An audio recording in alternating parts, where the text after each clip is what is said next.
খবর পড়তেছি কবি ইজ ব্যাক। নুসরাত ফারিয়াকে গ্রেপ্তার করা হয়েছে। এইটা নিয়ে নেটিজেনরা যে মন্তব্য দিচ্ছে সেই মন্তব্য সম্পর্কে আজকে আপনাদের সামনে আলোচনা করা হবে। থাইল্যান্ডে যাওয়ার সময় নুসরাত ফারিয়াকে গ্রেপ্তার করা হয়েছে এয়ারপোর্ট থেকে। এইটা নিয়ে সারা বাংলাদেশে কিন্তু ব্যাপক আলোচনা চলতেছে। শুধুমাত্র যে সাধারণ মানুষ থেকে শুরু করে একেবারে তারকারা পর্যন্ত এই বিষয় নিয়ে আলোচনা করতেছে যে কেন নুসরাত ফারিয়াকে গ্রেপ্তার করা হলো।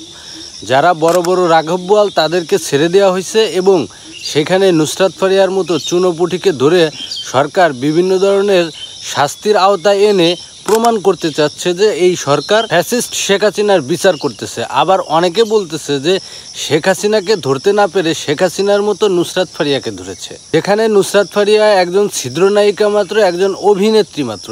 বিগত দিনগুলোতে আমরা দেখেছি যে বাংলাদেশে বড় বড় ঘটনাকে ধামাচাপা দেওয়ার জন্য ছোট ছোট ঘটনা তৈরি করা হয়। তেমনই ঘটনা বলে অনেকে আখ্যা দিচ্ছেন যে শেখ হাসিনাকে ধরতে না পেরে বা বড় বড় রাঘব বোয়ালকে বাংলাদেশ থেকে পালানোর সুযোগ করে দেওয়া হয়েছে। সেইখানে নুসরাত ফারিয়ার মতো চুনোপুঁটিকে ধরে প্রমাণ করতে চাচ্ছে যে এদেরকে শাস্তির আওতায় আনা হচ্ছে, কিন্তু আসলে সেটা হয় নাই।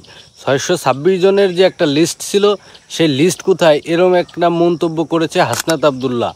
হাসনাত আবদুল্লাহ এ ব্যাপারে আরও বলে যে এই সব ঘটনাকে, বড় বড় ঘটনাকে ধামাচাপা দেওয়ার জন্যই এই সরকার এই সব ছোট ছোট ঘটনা ঘটাচ্ছে, যেটা আসলেই নিন্দনীয় এবং অপ্রশংসিত একটি কাজ।